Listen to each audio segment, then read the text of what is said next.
Hello, I'm Grant James from Sea2Soil. I'm really excited to introduce a range of podcasts from experts all over the world in the industry, where I talk to them about soil biology, I talk to them about soil microbial activity, and I talk about increasing the soil health. Because at the end of the day, if we don't have healthy soil, we don't have healthy crops. Grant James here from Sea2Soil, talking to Steve Townsend from Soil First Farming. We're doing a podcast and talking through some of the things that Steve gets involved in with his business and how he does it. So Steve, what do you do in your business and what sort of business is it? Well, thank you for the invitation to come and have a chat today, Grant.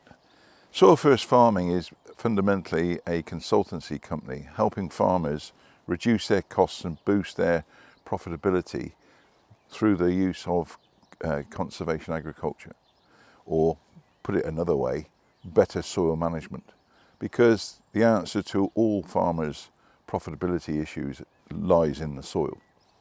So my interest with Sea2Soil is to try and short circuit some of the problems in developing or redeveloping the soil from what has been effectively conventional farming into one based on reducing soil movement. And what sort of things should farmers be doing from an assessment point of view to decide on which route to take and what they're doing?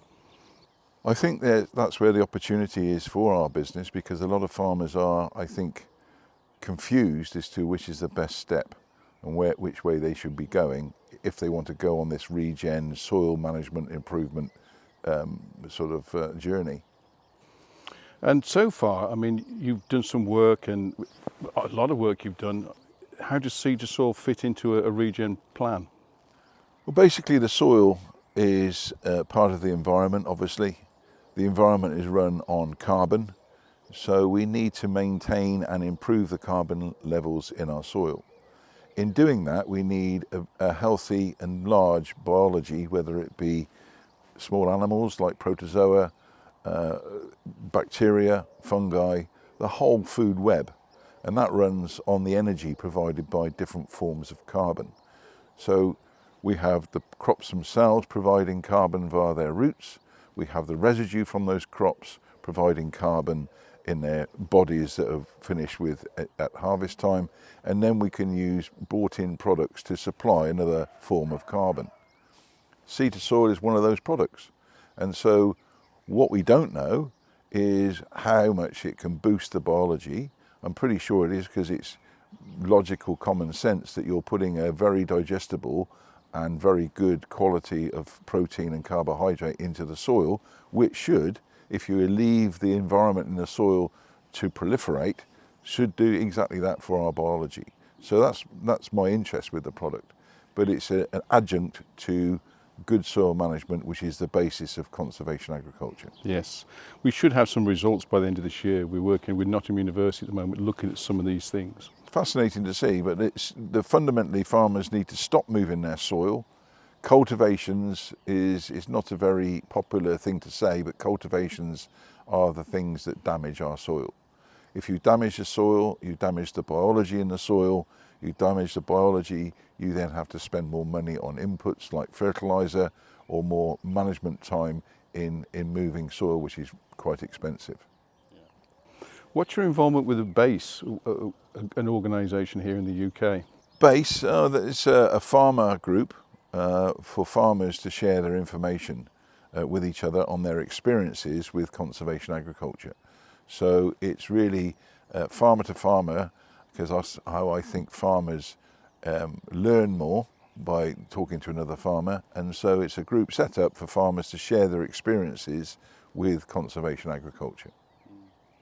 And lastly, what would you give advice to farmers to get involved and start in this, and where would they start?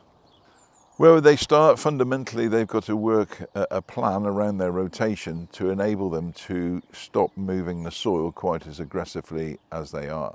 So we're going to head towards conservation agriculture, which relies on minimum soil disturbance, residue cover, and having a diverse rotation, whether that be cash crops or cover crops or any other crops that you might grow throughout the rotation. Once you've analysed what is the best entree into this system, then you might need to look at buying some specialist equipment, but drills, etc. Because fundamentally, not moving the soil is the start of the regeneration of your soil system. And a little bit more about erosion as well, because I know you've looked at that within your own business. We have a major soil erosion problem in this country, and we are letting too much of our soil, or farmers are letting too much of their soil go down the river. And it's not the worst bit of soil that goes, it's the best bit of soil that goes. So soil is the farm's resource. We can improve it, but we want to keep it. And most of the time erosion is caused by too much cultivation.